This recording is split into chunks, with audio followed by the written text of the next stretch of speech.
우리 옆에 계신 분들과 인사 나누겠습니다. 사랑합니다. 축복합니다. 사랑합니다. 축복합니다. 사랑합니다. 축복합니다. 우리 주님의 크신 은혜와 사랑이 우리 모든 성도님들의 가정과 삶에 넘치시기를 주님의 이름으로 축복합니다. 부담이라는 것은 어떤 의무나 책임을 지는 것을 말합니다. 말하자면 좋든 싫든 감당해야 하는 것, 그것이 바로 부담입니다. 원래 부담이라는 그 단어 그 자체는 부정적인 뜻은 아닙니다. 그런데 사용하다 보니 부담스럽다 이렇게 하다 보면 부정적인 의미로 많이 이해되어져서 사용되는 것 같습니다. 부담은 상황에 따라서 긍정적으로도 받을 수도 있고 혹은 부정적이거나 불편하게 받을 수도 있는 거죠. 내 능력으로 감당하기 쉬울 때는 아무런 문제가 되질 않죠. 그런데 내 능력으로 감당하기 어렵다라고 느껴지거나 혹은 매우 위험적인 요소가 있어서 이거 할 수 있을까? 하면 부정적이고 불편할 수밖에 없는 것입니다. 자, 제가 오늘 말씀의 제목 가운데에 거룩한 부담이라는 단어를 사용했습니다. 저 역시도 이 부담이라는 말을 조금 부정적이고 불편한 의미로서 조금 사용한 것 같습니다. 그래서 이해는 전혀 어울리지 않을 것 같은 거룩한이라는 단어를 붙였습니다. 부담은 되지만 거룩한 것이기에 기꺼이 그리고 반드시 감당해야 되는 것에 대해서 말씀을 나누려고 합니다. 부담은 부담이지만 거룩한 부담이기에 어떤 희생이나 대가를 지불해서라도 반드시 감당해야 되는 것, 이것에 대해서 말씀을 나누려고 합니다. 오늘 본문의 말씀은 거룩한 부담을 감당한 에스더의 이야기예요. 물론 그 부담을 감당할 것인가 그렇지 않을 것인가, 이 선택의 상황에 놓여 있었습니다. 우리는 이 에스더의 선택을 통해서 거룩한 부담에 대해서 생각해 보는 시간을 가질 겁니다. 나아가서 오늘 저와 여러분 역시 우리에게 거룩한 부담이 요구될 때 어떤 선택을 하는 것이 과연 하나님을 기쁘시게 하는 일인가? 하나님의 뜻대로 쓰임받는 선택이 되는지에 대해서 깨닫는 시간이 되시기를 바랍니다. 먼저 역사적인 배경을 한번 살펴볼 겁니다. 에스라, 느헤미야, 에스더. 이 성경은 구약 성경을 보면 이 세 개의 성경이 쭉 연달아 나오죠. 에스라, 느헤미야, 에스더. 그런데 이 세 권의 성경은 비슷한 시기에 일어난 일을 기록해 놓은 것입니다. 그리고 이 중에 에스더서의 내용은, 에스더 이 전체의 내용은 에스라 6장하고 에스라 7장 사이에서 발생한 일입니다. 그러니까 에스라 6장과 7장은 두 가지의 큰 사건으로 구분이 되는데요. 하나는 스룹바벨에 의해서 진행된 제1차 포로 귀환, 그리고 다른 하나는 에스라의 주도에 의해서 진행된 제2차 포로 귀환이 있어요. 그리고 이 1차 포로 귀환과 2차 포로 귀환 사이에는 약 한 80여 년의 기간이 있습니다. 그러니까 에스더서의 내용은 이 사이에 일어난 그 사건을 배경으로 하고 있는 거예요. 1차 포로 귀환 때에 약 한 5만여 명의 사람들이 남유다로 돌아갔습니다. 그런데 모두가 돌아간 건 아니에요. 여전히 페르시아 전역에 많은 유다인들이 남아서 살았어요.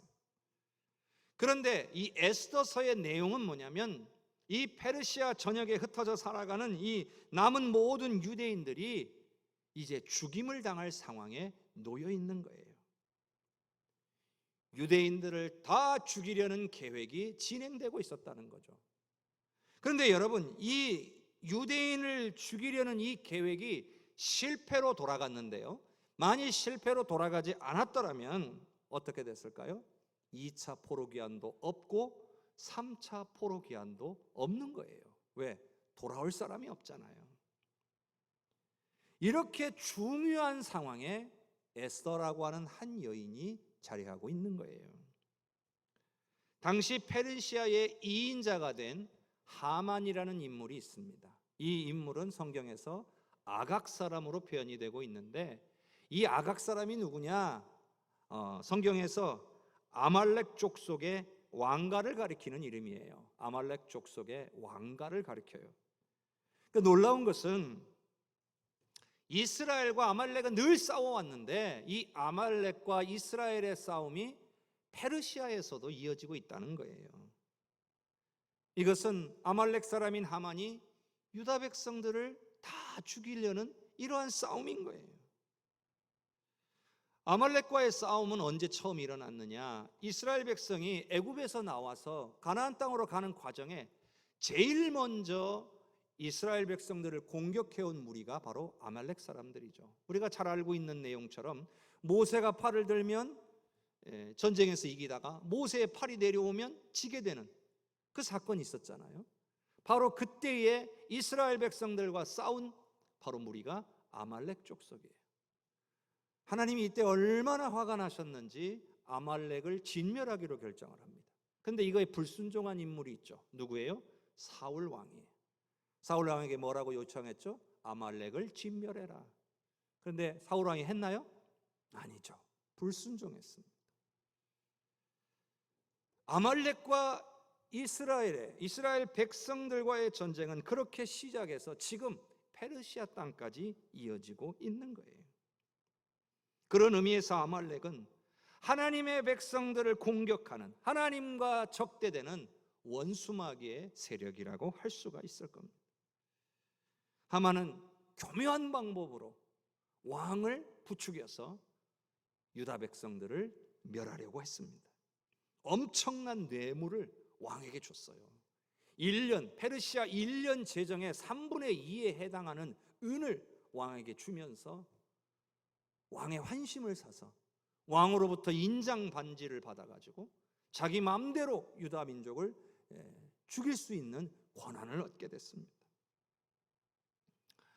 한날에 한시에 동시에 유다 민족을 멸하기로 정하고 날짜를 정했습니다. 그리고 전국으로 조서를 보냈어요.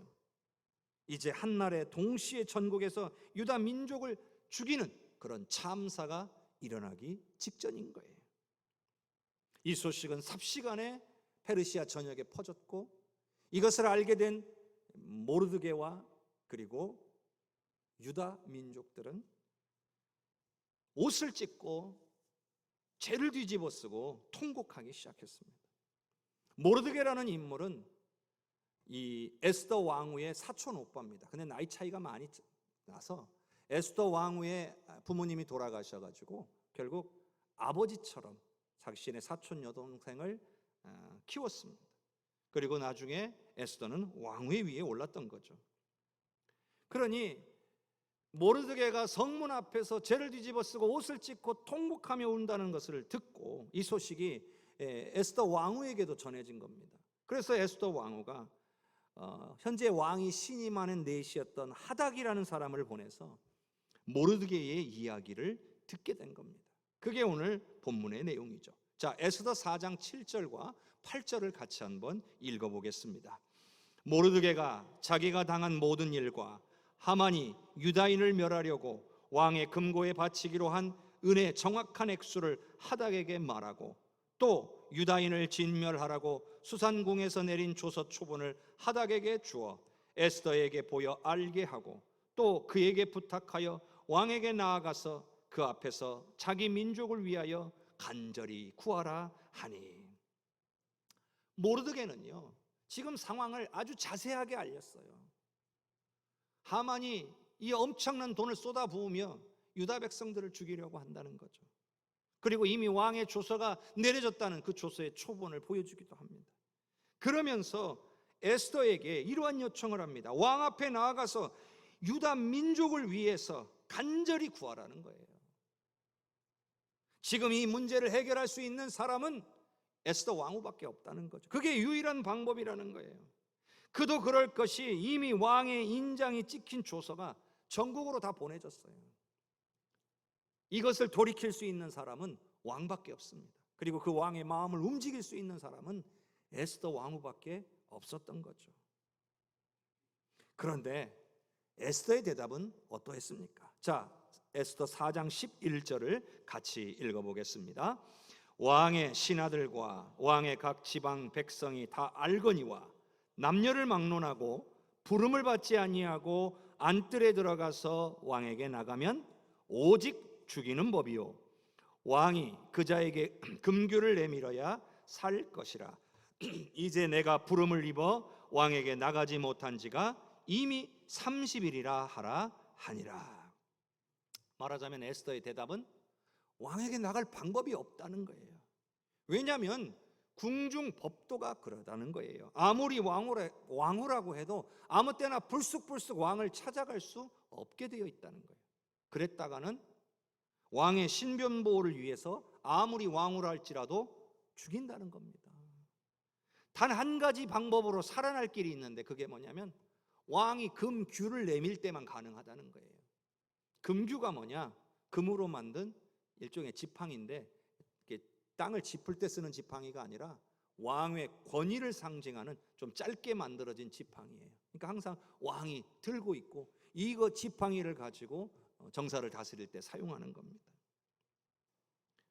그 방법만이 유일하게 살 방법이에요. 근데 가능성이 매우 낮은 게 뭐냐면 현재 왕이 왕후인 에스더를 부르지 않은 지가 벌써 한 달이 됐다는 거예요. 여러분 이게 무슨 뜻일까요? 그 말은 왕이 지금 다른 여자한테 빠져 있다는 얘기예요. 한 나라의 큰 제국의 왕이니까 얼마든지 그렇게 할 수 있는 일이죠.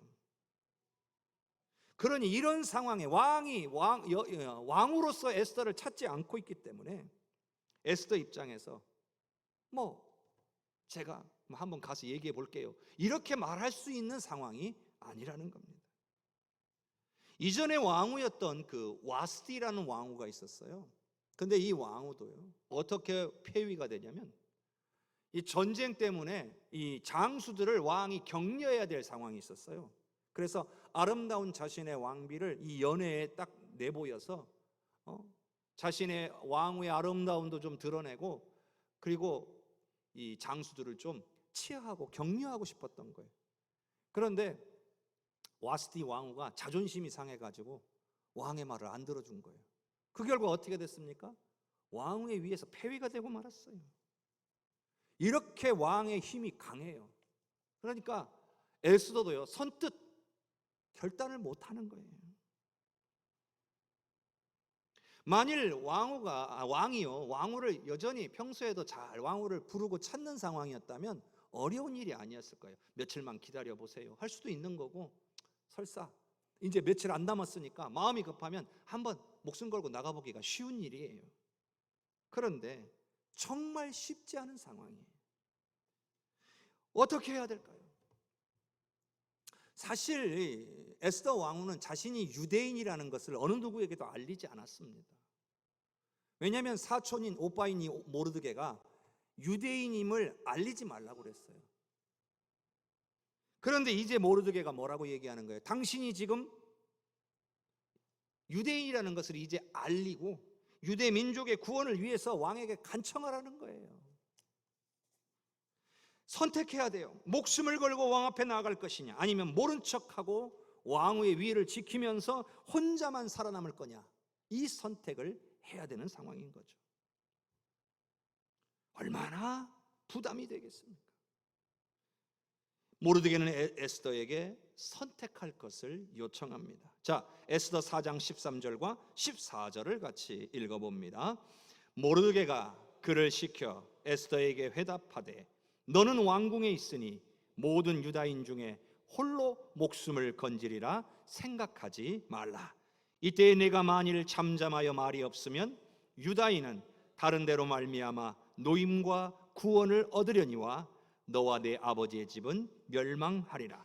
네가 왕후의 자리를 얻은 것이 이때를 위함이 아닌지 누가 알겠느냐 하니. 모르드게가 매우 중요한 이야기를 합니다. 너는 왕궁에 있으니 모든 유다인 중에 홀로 목숨을 건지리라 생각하지 말라. 여러분, 이 말이 맞는 말일까요? 사실 틀린 말이에요. 에스더 왕후는 자기만 입 다물고 있으면 충분히 혼자 살아남을 수도 있기 때문이죠. 그런데 모르드게가 그런 의도로 말했을 리가 없습니다. 이때 네가 만일 잠잠하여 말이 없으면 유다인은 다른 데로 말미암아 노임과 구원을 얻으려니와 너와 네 아버지의 집은 멸망하리라.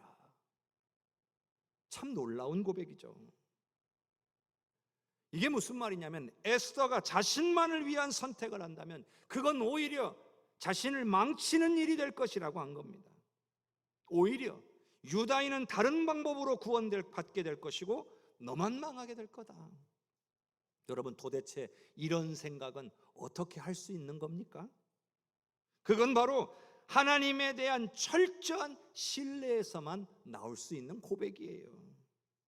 구원은 하나님의 손에 달려 있음을 믿은 것입니다.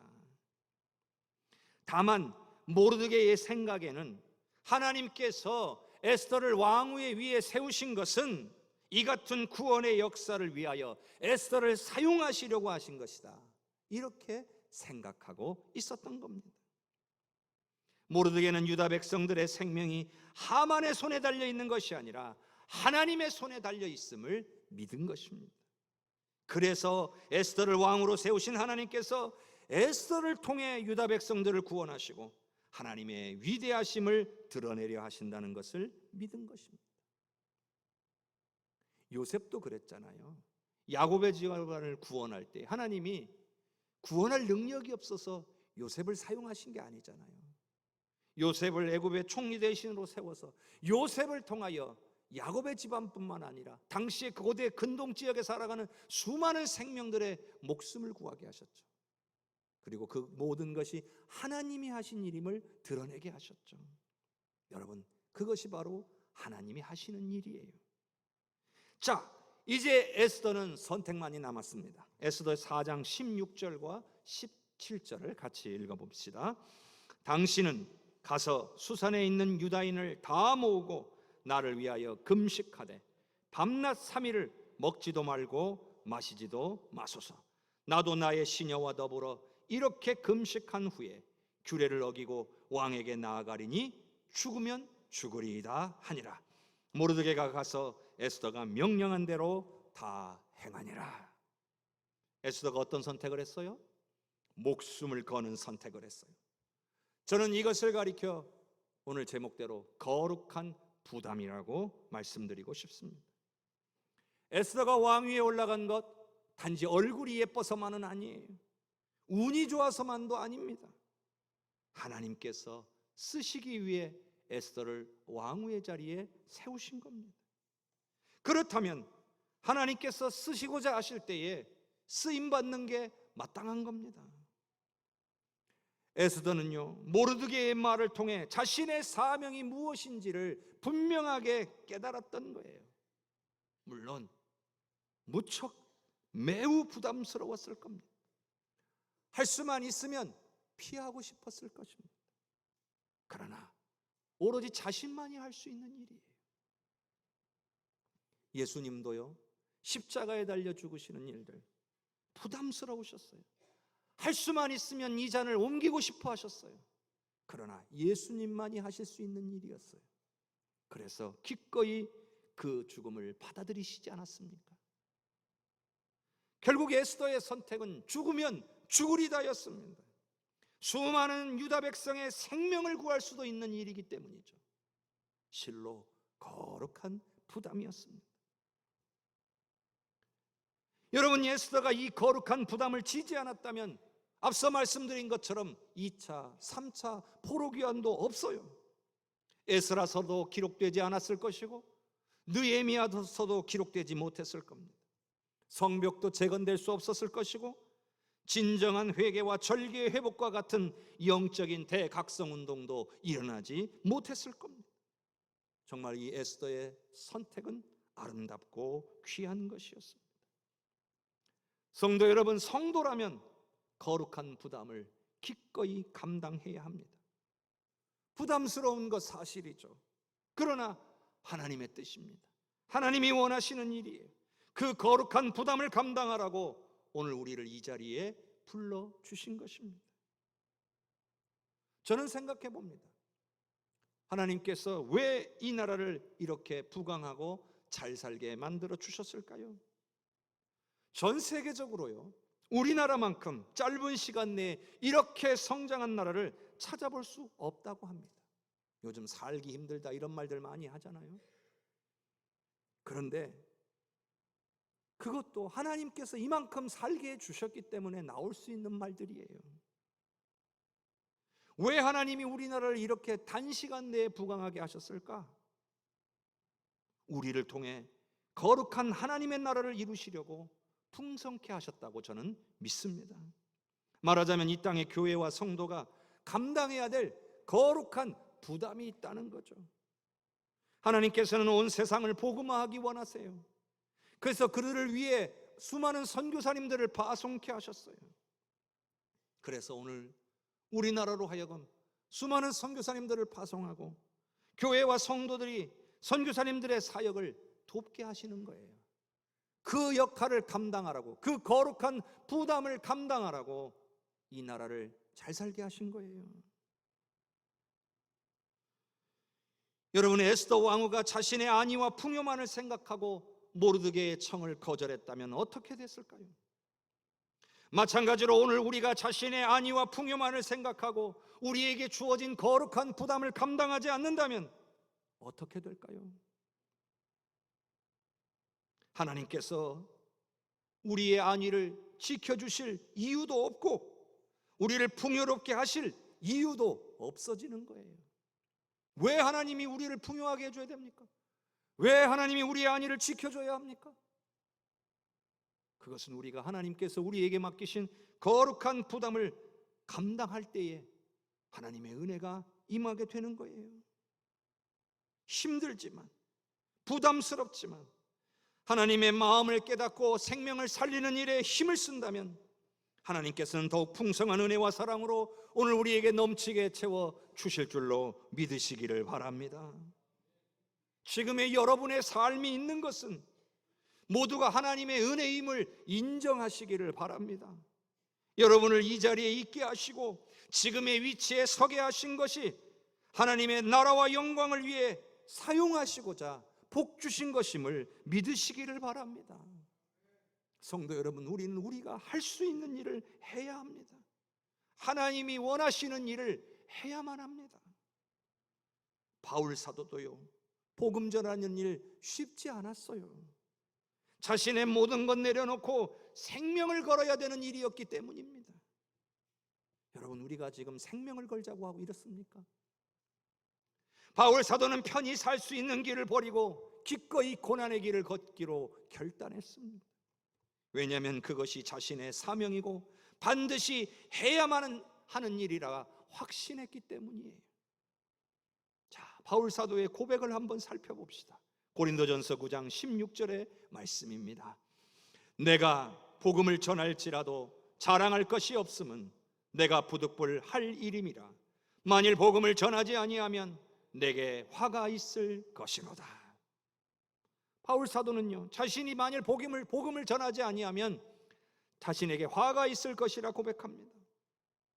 이는 예수님을 믿고 따르는 자들을 핍박하고 죽이던 그 바울 자신이 자신을 살리신 하나님을 생각할 때에 하나님이 왜 나를 버리지 아니하고 구원하셨을까?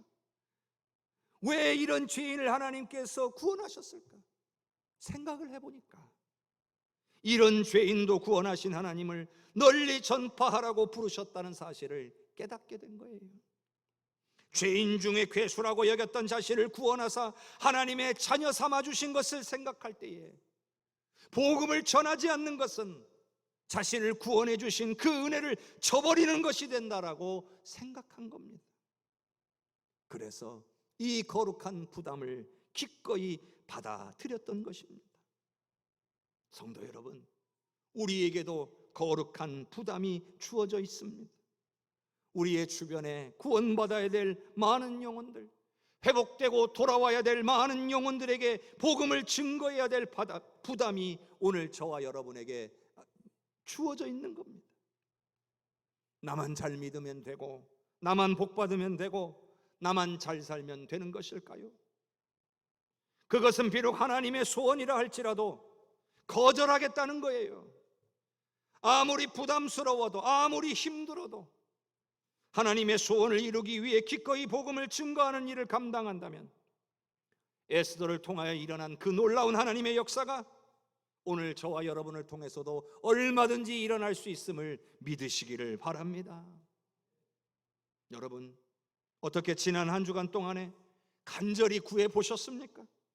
갈급한 영혼, 준비된 영혼이 누구냐고 성령님께 간절히 구해 보셨습니까? 그래서 성령께서 가르쳐 주시고 생각나게 하시고 보여주신 영혼들을 여러분의 마음에 품으셨습니까? 내가 원하는 사람 잠시 내려놓고 성령께서 가르쳐 주시는 분으로 여러분의 마음에 품으셨습니까? 만일 그러셨다면 오늘 주보에 여러분 그분들의 이름을 다시 한번 적어 넣으시기를 바랍니다. 그리고 그 영혼들을 위해 기도하실 수 있기를 바랍니다. 이번 한 주간에 그 영혼들을 위해서 더 열정적으로 기도하시고 그분들에게 전화라도 한 번씩 해보시기를 바랍니다. 그렇게 오랜만에 여러분의 마음을 표현하셔도 좋습니다. 간혹 이런 경우도 있어요. 전혀 예상치 못했고 생각하지도 않았던 영혼이 기도 가운데 생각날 수도 있습니다. 그런데 아니야, 저 사람은 아닐 거야, 이렇게 여러분이 판단하시면 안 됩니다. 잘 모르시겠거든, 의심이 가거든 성령께 다시 구하시면 됩니다. 성령님, 기도하는데 왜 이 사람이 생각납니까? 이 사람이 맞습니까? 성령께서 확신 주실 때까지 계속 기도하시면 됩니다. 여러분, 이 과정은 정말 중요합니다. 전도에서요, 이 과정이 절반을 차지합니다. 성령께서 가르쳐 주시는 사람으로 전도 대상자를 정하는 것이 절반입니다. 이게 절반은 성공한 거예요. 내 생각대로 내가 바라는 사람의 마음에 전도 대상자로 정하는 게 아니라 성령께서 가르쳐 주셨다라는 확신을 가지고 전도 대상자를 정하는 것, 이것만으로도 절반은 이미 성공한 거예요. 여러분, 이제 거룩한 부담을 기꺼이 감당하시기를 바랍니다. 전도 대상자들을 위해서 정말 간절히 기도하고 섬기시기를 바랍니다. 평소보다 더 많이 기도해야 합니다. 평소보다 더 많이 연락하고 만나야 됩니다. 그런데 여러분, 다짜고짜 교회 나오라고 그렇게 말해서는 안 됩니다. 그렇게 말하기 전에 성령께 먼저 구해봐야 됩니다. 내 생각으로 밀어붙이지 마시고 작은 거 하나까지 성령님께 구하시기를 바랍니다. 어떻게 해야 됩니까? 어떻게 전해야 됩니까? 어떻게 말해야 됩니까? 그거 하나하나 다 구하는 거예요. 감동 주시면 전화하고, 감동 주시면 섬기고, 감동 주시면 만나는 거예요. 그렇게 순종하면 됩니다. 성령이 감동하시지 않으면 멈추면 됩니다. 이건 성령님의 뜻이 아닙니까? 그러면 잠시 멈추는 거예요. 성령님이 하라시면 하면 되고, 성령님이 하지 말라시면 멈추면 되는 거예요. 에스더가 거룩한 부담을 기꺼이 감당했을 때 페르시아의 모든 유다 민족의 구원이라는 엄청난 은혜를 누리게 된 것처럼 오늘 성도님들이 자신에게 주어진 거룩한 부담을 기꺼이 감당하며 그 영혼을 위해 간절히 기도하고 섬길 때 영혼 구원의 은혜를 누리게 될 줄로 믿습니다. 여러분, 한 주간, 지난 제가 벌써 오늘까지 3주간에 걸쳐서 영혼 구원에 대한 말씀을 여러분에게 전하고 있습니다. 그런데 이런 하나님의 말씀의 선포를 듣고도 단 한 번도 하나님께서 구원하기를 원하시는 생명이 누굽니까? 라고 기도하지 않았다면 여러분은 원수마귀에게 지고 있는 거예요. 당하고 있는 거예요. 아직 그 영혼이 누군지 응답받지 못했다도 괜찮아요. 그래도 말씀에 순종해서 계속 기도했다면 하나님께서 기뻐하실 일이에요. 여러분, 전도는 우리가 하는 거지만 영혼 구원은 하나님이 하시는 것이라고 했어요. 우리가 그 영혼을 품기 위해서 간절히 기도하지 않는데 어떻게 하나님이 영혼을 구원하실 수가 있습니까? 어떻게 우리를 통하여 영혼 구원의 역사를 이루실 수가 있습니까? 우리가 하는 것 아닙니다. 그러나 우리가 할 수 있는 일을 해야 돼요.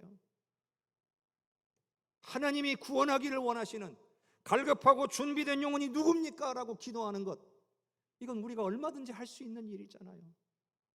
내가 연약해서, 내가 부족해서. 여러분, 기도는 누구나 할 수 있는 일이에요. 그런데 깜빡 잊어버려서, 삶이 너무 바빠서 기도하지 못했습니다. 원수 마귀에게 치고 있는 거예요.